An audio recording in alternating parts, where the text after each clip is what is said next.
बहुत समय पहले की बात है। एक छोटे से गांव में एक गरीब लड़का रहता था। उसका जीवन कठिनाइयों से भरा था। उसके पास कुछ भी नहीं था, ना दौलत, ना सामाजिक सम्मान, बस एक सादा दिल और भगवान भोलेनाथ पर अडिग विश्वास। लड़के का नाम कोई बड़ा नहीं जानता था, लेकिन उसकी कहानी गांव के हर छोटे बच्चे की तरह सपनों और आस्था से भरी थी। वह हर दिन भोजन की चिंता, घर की जिम्मेदारियां और समाज के तानों से गुजरता। फिर भी उसके मन में भोलेनाथ की भक्ति कभी कम नहीं हुई। लोग अक्सर उससे कहते, इतनी गरीबी में भगवान की भक्ति क्या काम आएगी। वह मुस्कुराकर जवाब देता, भक्ति सिर्फ फल पाने के लिए नहीं होती, यह मन को शक्ति देती है। मैं अपने भोलेनाथ पर पूरा भरोसा रखता हूँ।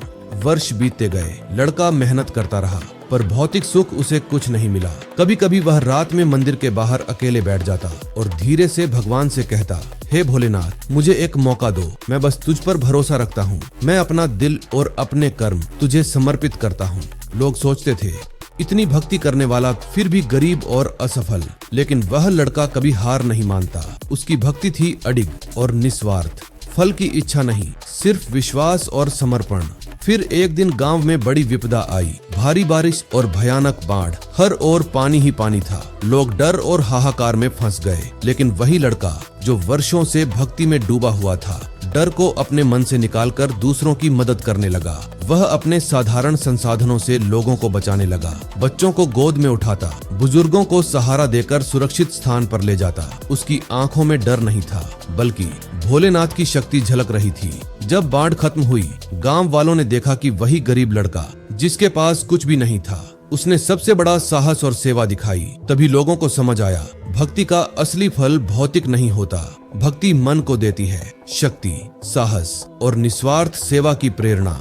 वर्षों की गरीबी, संघर्ष और अकेलेपन के बावजूद उस लड़के की कहानी एक प्रमाण बन गई कि सच्ची भक्ति अडिग विश्वास से जन्म लेती है। कठिन समय में मनुष्य की असली शक्ति उसकी भक्ति और समर्पण में छिपी होती है। भगवान केवल यह देखता है कि आप हार नहीं मानते, आप प्रयास करते रहते हैं। सच्चा भक्ति मार्ग फल पाने के लिए नहीं, बल्कि आत्मा को मजबूत बनाने के लिए होता है।